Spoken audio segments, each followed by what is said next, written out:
Fala pessoal, sejam muito bem-vindos a um Boletim Coppola importantíssimo sobre conscientização e ação política. Na última pesquisa Datafolha, o Lula aparece com 41% dos votos já no primeiro turno e o Bolsonaro tem 54% de rejeição. Ou seja, se a eleição fosse hoje, praticamente 6 em cada 10 pessoas não votariam no atual presidente da República em nenhuma hipótese. Já no caso do Lula, o nosso ex-presidente, ex-condenado e ex-criminoso, a rejeição cai para 36%. Então, sem querer soar pretensioso, eu sei exatamente o que você está pensando. Considerando aí os erros grosseiros dos institutos de pesquisa em 2018 e levando em conta que o Grupo Folha está quase desistindo do jornalismo profissional para se dedicar à militância política, esses números provavelmente estão incorretos. Essa é uma crítica muito pertinente e legítima. Eu também acho o Datafolha tão confiável quanto a honestidade do Lula. Mas eu garanto para você que esses números representam sim um risco concreto à democracia brasileira e precisam ser amplamente divulgados, até como uma forma de alerta do que está por vir. Nós vamos analisar esses dados juntos, à luz de um fenômeno sociológico de comportamento das massas, mas antes eu peço que você faça duas coisas para espalhar esse aviso. A primeira é bem simples: compartilhe esse vídeo. Compartilhe no YouTube, no Instagram ou no Facebook e mande o link do vídeo nos seus grupos de WhatsApp e Telegram. E a segunda coisa, marque nos comentários pessoas queridas que sejam engajadas em política nas redes sociais. E por que isso? Porque o mecanismo dessas plataformas digitais cria para nós a sensação, a falsa sensação, de que a maioria das pessoas pensa como a gente. E não é bem assim. O Brasil é um país continental de múltiplas realidades e em alguns desses contextos a candidatura do Lula está ganhando muita atração. Até porque, infelizmente, existem forças poderosas trabalhando para trazer o Brasil de volta para aquele mesmo buraco do qual nós já escapamos em 2016. Por isso eu faço questão de repisar. Compartilhe o vídeo e marque nos comentários seus conhecidos mais engajados politicamente. Vale a pena eles ouvirem o que eu tenho para falar. Vamos aqui fazer um exercício de imaginação e supor que a margem de erro do Datafolha não seja de 2%, mas de 20%, 10 vezes mais. E vamos usar essa margem de erro fictícia para prejudicar o candidato Lula e para beneficiar o segundo colocado ao máximo. Então, o primeiro turno ficaria assim: Lula, 32%, Bolsonaro, 27%. E no segundo turno, Lula, 44% contra 38% do Bolsonaro. Ou seja, mesmo forçando bastante a barra e aumentando em 10 vezes a margem de erro da pesquisa, o petista ainda continua sendo o favorito isolado em qualquer cenário. E para aqueles que apostam numa terceira opção eleitoralmente viável, o Datafolha também foi uma decepção. Lula ganha de todos os candidatos pesquisados com uma diferença igual ou maior. Portanto, tirar Bolsonaro do segundo turno não impactaria em nada o sucesso do Lula. Eu vou repetir. Segundo o Datafolha, tirar Bolsonaro do segundo turno não diminuiria em nada as chances de sucesso do Lula. Mas o que causa mais estranheza é que a rejeição ao Lula esteja tão pequena. Apenas 36% dos entrevistados não votariam nele de jeito nenhum. E vamos combinar que para um político que o imaginário coletivo reputa como um ladrão, esse é um resultado excepcional. E essa baixa rejeição explicaria em grande medida os extraordinários resultados do Lula no Datafolha. Mas será que isso faz sentido? Quem acompanha o noticiário sabe que o Lula está escondidinho no seu covil enquanto terceiriza suas brigas para gente como Felipe Neto, João Amoedo, Renan Calheiros e MBL, que fazem aquele trabalho mais pesado de desgastar a imagem do presidente no debate público em antecipação à eleição de 2022. Logo, é muito estranho que a rejeição ao Lula tenha caído tanto, sendo que ele passou a maior parte do tempo de bico calado e sequer foi absolvido pela justiça das suas múltiplas condenações. Por sorte, para ilustrar estatisticamente essas prováveis distorções nos resultados do Datafolha, nós temos a pesquisa exclusiva encomendada pela revista Veja, ao Instituto Paraná Pesquisas, publicada uma semana antes. Trata-se de uma pesquisa com a mesma margem de erro, o mesmo nível de confiança e que também entrevistou mais de 2.000 pessoas, mais de 2.000 eleitores espalhados pelo Brasil. Mas os resultados vieram muito diferentes em relação àqueles do Datafolha.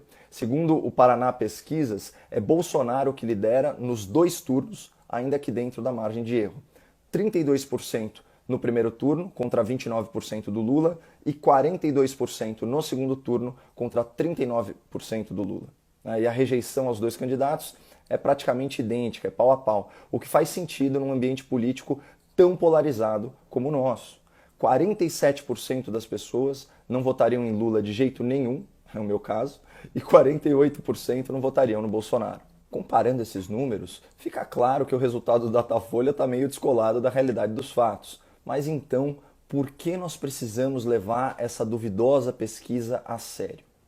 Simples, porque mentiras têm força.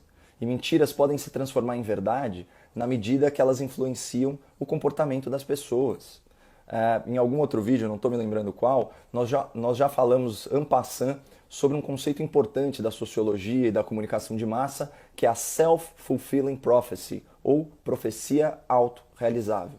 O criador dessa expressão é um sociólogo americano que formulou a sua teoria quando ele estava estudando o fenômeno da falência dos bancos na crise de 29, inclusive de instituições sólidas que tinham uma exposição menor ao risco especulativo. Só que, se um boato mentiroso, sobre a saúde financeira de um banco começa a circular entre os seus clientes, qual que é a tendência natural dessas pessoas?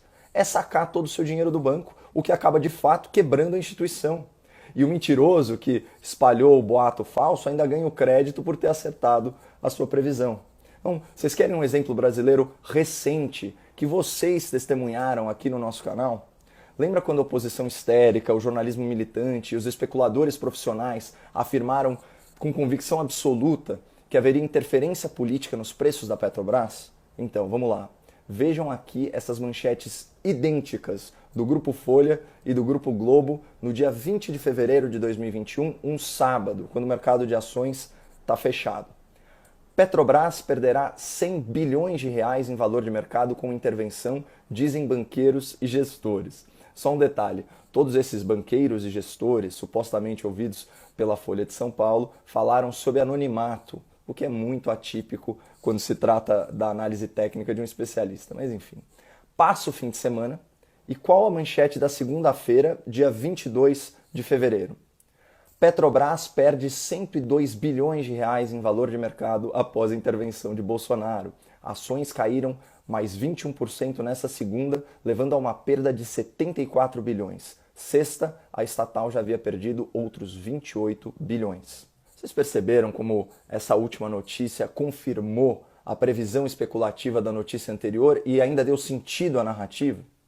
E vocês repararam que as perdas da segunda-feira, impulsionadas por um noticiário irresponsável e sensacionalista, foram muito maiores que as perdas da sexta-feira? Esse derretimento no valor das ações teve como causa principal a veiculação de notícias sugerindo que, com a troca da direção, haveria interferência política nos preços da Petrobras. E com toda tranquilidade, eu reputo essas notícias como fake news, porque o presidente da República sempre negou essa possibilidade e até hoje, com 2 anos e meio de governo, manteve a sua palavra. Mas diante daquele cenário de caos no mercado, enquanto a grande imprensa embarcava na narrativa da intervenção nos preços, eu falei o seguinte para vocês ao vivo e em rede nacional. O fato é que se não tiver interferência nos preços da Petrobras, como prometido repetidamente pelo presidente da República, e se o general Lula Silva realizar uma boa gestão, como sugere a sua biografia e as suas referências, o mercado vai oscilar de volta e a empresa vai recuperar o valor perdido nos últimos 2 dias, como já aconteceu em outros momentos de especulação na Bolsa, muitas vezes por causa de histeria, de comportamento de manada, de manipulação de posição e de desinformação. Essas coisas, infelizmente, fazem parte da realidade do mercado. Bom, como eu acredito em cada sílaba do que eu falo, eu julguei que a postura mais coerente era investir na Petrobras. Tanto que o título do vídeo aqui no canal é Comprei ações da Petrobras hoje. Assistam que vale a pena. E só para vocês terem uma ideia, naquele dia eu adquiri ações ao preço unitário de R$ 21. E atualmente elas estão na casa aí dos R$ 26, mais de 20% de valorização em menos de 3 meses. Ou seja, uma análise objetiva dos fatos, sem paixões políticas, me permitiu entender que grande parte da desvalorização nos papéis da Petrobras era consequência direta de uma profecia autorrealizável, uma definição falsa da situação que suscita um novo comportamento e assim faz com que a concepção originalmente falsa se torne verdadeira. Só que existe uma diferença fundamental entre a Bolsa de Valores e as eleições nacionais. Em poucos meses, o mercado de ações é capaz de corrigir as suas distorções, os seus erros de precificação. Mas quando se trata de escolher o presidente da República, as consequências do nosso voto duram até 4 anos. Ou seja, na corrida eleitoral, a profecia autorrealizável é muito mais perigosa.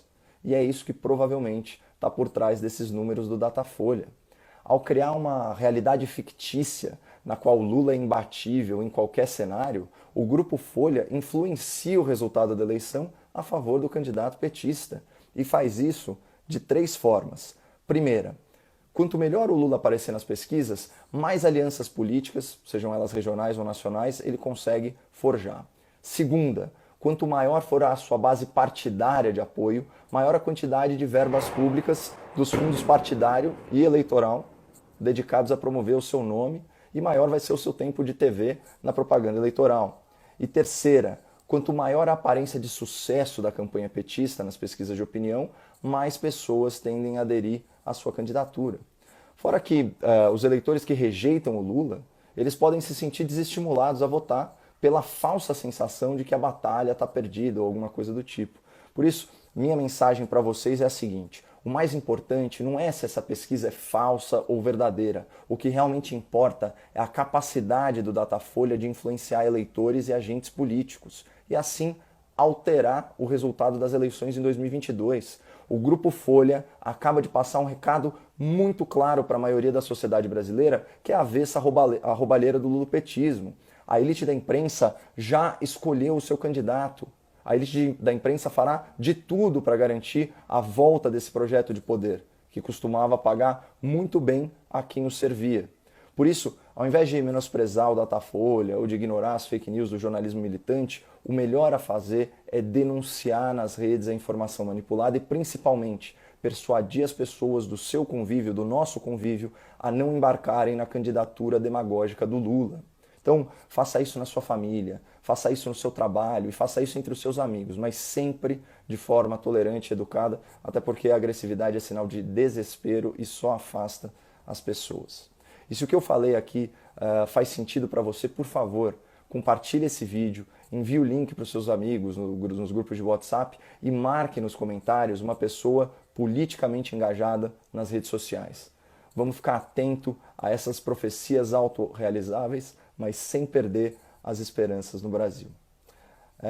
Eu também aproveito essa oportunidade para registrar os meus pêsames pela morte precoce do prefeito da minha cidade, Bruno Covas, que lutou de forma muito digna contra uma enorme adversidade. Então, meus sentimentos aos familiares. Um abraço a todos e fiquem com Deus.